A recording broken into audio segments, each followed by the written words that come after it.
Gente, eu resolvi gravar esse vídeo plus hoje em função aí dos debates sobre consumo de álcool, sobre a cerveja e sobre esse processo aí do social que acaba invadindo. Então, como de sexta-feira para sábado e para domingo, né?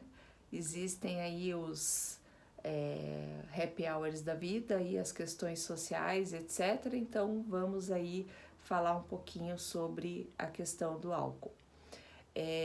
O que eu quero que vocês pensem é o seguinte: a bebida alcoólica ela entra como uma substituição.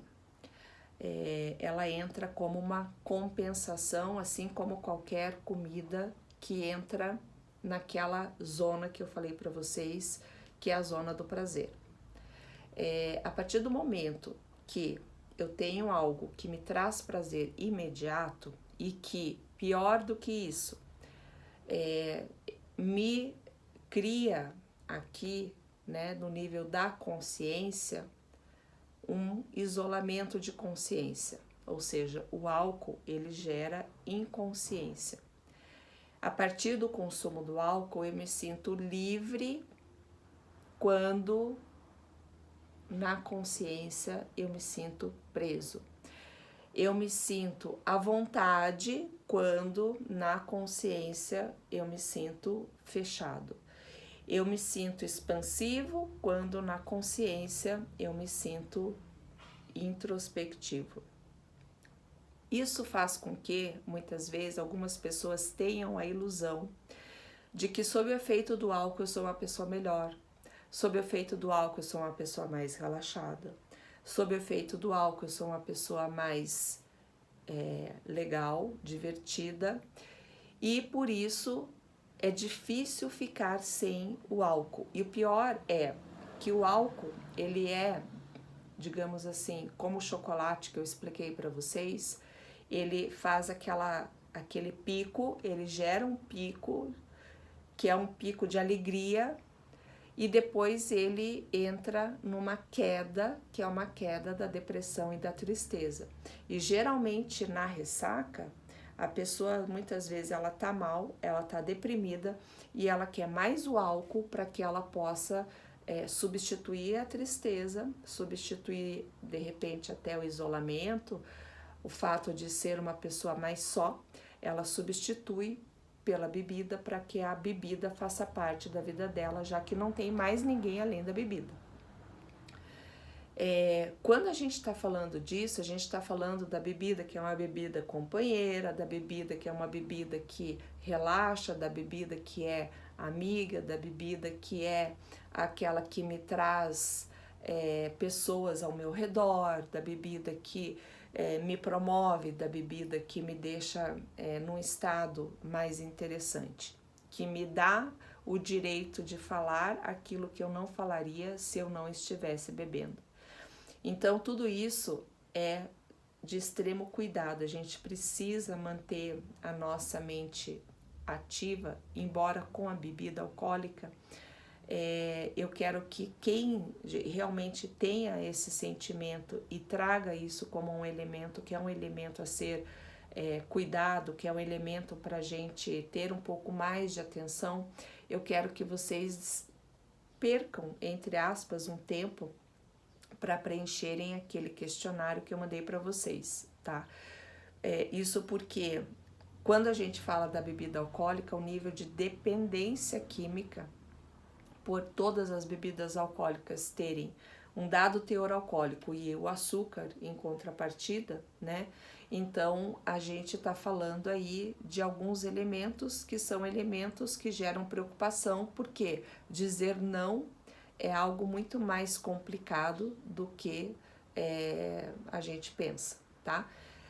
Mas fundamentalmente o que eu quero trazer para vocês é assim: vocês podem dizer não à primeira lata de cerveja, vocês podem dizer não à primeira caipirinha com açúcar, tá certo? Vocês podem dizer não a tudo aquilo que de certa forma vocês sabem que vocês não têm controle a partir da primeira.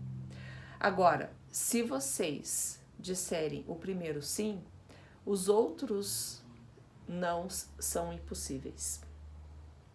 Essa é a consciência que vocês têm que ter nesse processo com relação ao álcool. E é isso que eu quero que vocês pensem a respeito, porque não tem outra alternativa a não ser negar a primeira.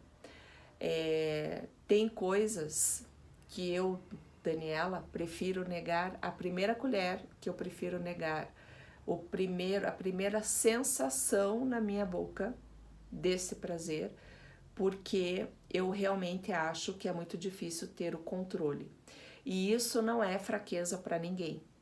Isso é algo que já foi internalizado e que já foi de alguma forma processado. Eu sempre gosto de dar um exemplo, que é o exemplo do doce de leite. Na minha vida, doce de leite veio na minha infância desde muito pequena. E doce de leite para mim, até porque eu sou, né, de origem mineira, o doce de leite para mim sempre foi muito difícil ponderar. Sempre foi muito difícil comer uma colher e basta. Eu sempre quis comer algo além da primeira colher. Desde que eu parei de comer açúcar, uma das coisas que eu estabeleci para mim mesma é que não teria a primeira colher de doce de leite, porque ela seria fundamentalmente a colher mais perigosa para que eu voltasse a comer tudo aquilo que eu deixei de comer um dia que eu não quero voltar a comer mais. E fazendo isso hoje, fundamentalmente hoje, eu posso dizer que eu não tenho vontade mais de comer doce de leite. Agora, talvez eu não fiz essa experiência e nem pretendo fazer. Talvez se eu comer a primeira colher de doce de leite com açúcar, talvez isso venha me trazer mais problemas. Então, tem que ter uma escolha definida para nós mesmos. O que eu quero para mim? O que eu escolho para mim? Entendam que vocês só vão colher os benefícios disso depois. Agora vocês estão passando por um processo de dor, de desapego. Depois vocês vão colher os benefícios disso. Mas vocês precisam criar a consciência do não, tá ok? Então, pensem sobre isso, também é lição de casa de hoje. Beijão!